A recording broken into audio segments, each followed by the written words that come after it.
sag'alana qilib qoldi. Telefonim boshqa narsa ko'rsatib qoldi, uzr.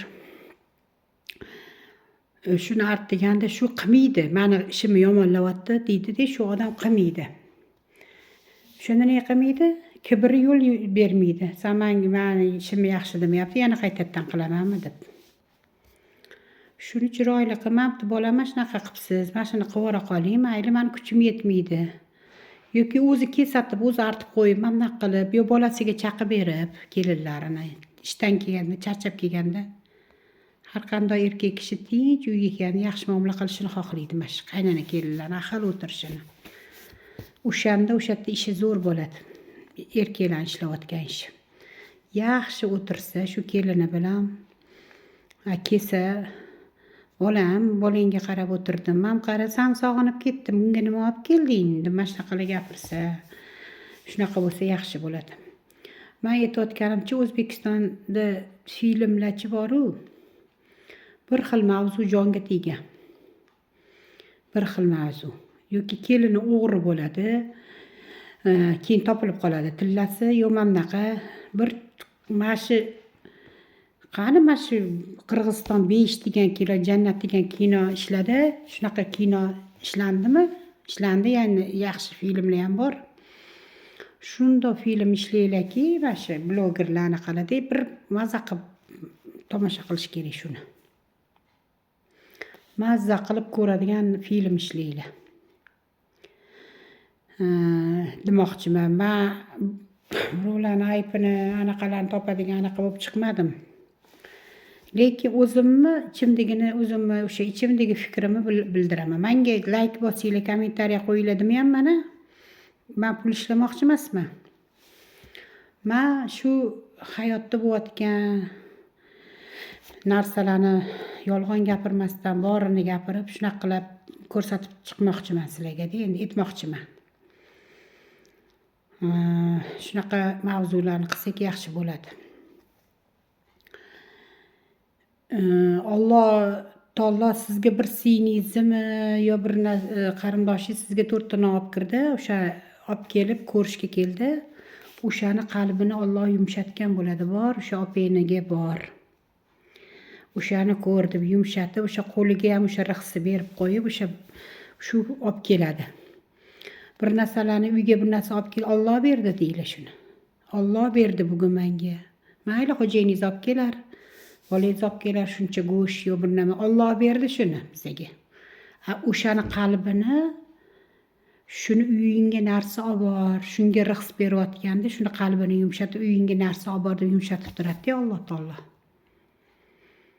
Keyin olib keladi. Shuning uchun kim beribdi bizga o'shani? Ne'matni Alloh.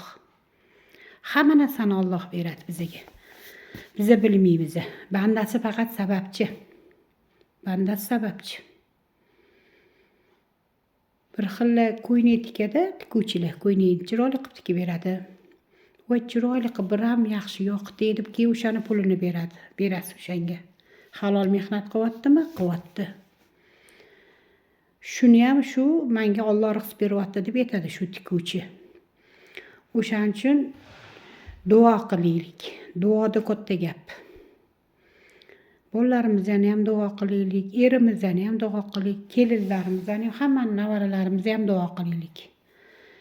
Mana shu nevaralar, o'g'illar ishidan ketayotgandagi menga ona duo qiling, men ishga ketyapman deydigan farzandlar bor-ku, iymoni bor. Duoda katta gap.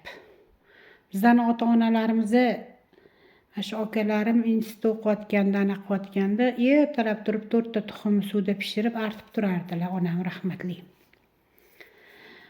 Opa kimga bu desam, akang yeb ketadi, artib berib turardilar.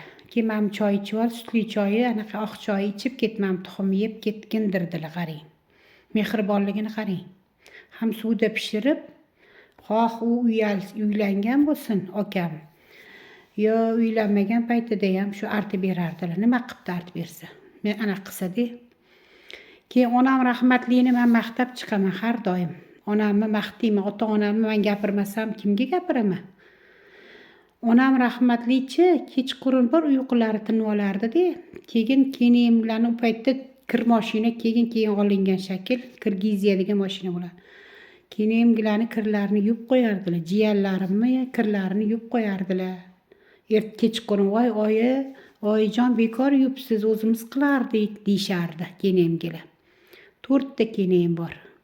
Kenaylarim 80 ga ketyapti. Eng kichkinasi 70 ga ketyapti. Hammaligini kenaylarimni ham, ukalarim ham hali umri uzoq bo'ladi, xudo xolasa tan joni sog' bo'lsin. O'shanda shunaqa onani ko'rib o'sgan qizman deyman. Uyda mehr berayotganini, akalarimga, kenaylarimga chiroyli 4 ta kelinga yaxshi gapirayotganlarini ko'rganman. Men ham xudo xolasa qaynona bo'lsam, shunaqa qaynona bo'laman deb niyat qilgandim. Rosa mehribon edilar onamchi kenaylarimga. Boring bolam, onangiz sog'indingiz, borasizmi yuzga deb turardilar. Bozorda narsa sotardilar deb faqat kenaylarimga yaxshi narsalar olardilar. Bizga ham sarpalarga yaxshi narsalar qilganlar-da. Kenaylarimga nega ularga olasiz opa? Hadeb olib ko'rasam, yarqiratib, chiroyli qilib yurish yaxshi ko'raman bolam. Kelinlarni onasiga kiyinib borsa xursand bo'lardilar. Oying olib beribdi deb xursand bo'lardilar. Ana shunaqa qaynona bo'laylik. Kelinlargacha yaxshilik qilvering. Keyin o'zi uyalib ana qiladi sizlarga. Yaxshilik qiladi. Yomon qaynonani o'zi ham yo'q, yomon kelinni o'zi ham yo'q. Bizani gunohsiz qilib chaqaloq qilib yaratgan-u yoshligimizda. Biz endi ne yomon bo'lib ketishimiz kerak kelin tushgandan keyin. Bu kelinlar birovni pokiza bir chiroyli qizini bir xonadonga kelib yomon bo'lib ketar ekan. O'sha yerda saqal mehr kerak bo'ldi. Men shu hayotda kibrli odamni yaxshi ko'rmayman. Nimenga kibrlanasan? Nimenga mensimaysan? Rasululloh sollallohu alayhi vasallam kichkina bolalarga salom berganlar birinchi. Sarvari olam. Biza kimmiz? Biza kimmiz ularni oldida? Kibrlari yo'q bo'lgan. O'shaning uchun kibr shaytondan. Kibrlanish. Nima bo'lsa Allohdan so'raylik. Alloh uyimizga rizq ro'z baraka beryapti. Xudoga shukr. Bir narsa olib kelsa duo qilaylik. Alloh beryapti deylik. Sizni sabab chiqib beryapti. Seni sabab chiqib beryapti bolam. Rahmat, Alloh rozi bo'lsin. Shu topganingga baraka bersin. Ayolingga ham bir chiroyli kiyim olib ber, bir narsalar olib ber.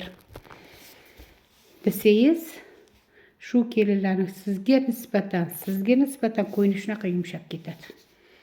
Bir ko'yni olib kelib ber, qish kelyapti, oyog'iga yaxshi narsa olib ber, uyga chiroyli qilib bor. Ahil bo'linglar bolam. Tinch yashanglar deb tursangiz, sizdan yaxshi qaynona yo'q. Shunaqa, bugun shu temada gapirmoqchi edim qaynona kelinlarning to'g'risida. Hamma narsani oxiri bor, nima deydi? Umr qisqa, juda. Hammamiz bir-birimizga yaxshi gapiraylik. Mehribon ota-ona bo'laylik, mehribon qaynona bo'laylik, mehribon kelin bo'laylik. Ular ham bola o'stiryapti, o'g'il qiz o'stiryapti. Bizga qilishga majbur emas ishimizni. Lekin qaynonani, qaynotani duosini olsa savob bo'ladi. Chunki qariydi, ular ham ertaga bola chaqasini uylantirganda ularni ham xizmatini qiladi. Shunaqa. Qaytar dunyo ertaga bola chaqasidan qaytsin emas. 50 ga 50 qilib beradi Allohchi, xudo xolasa yaxshi bo'lsa yaxshi.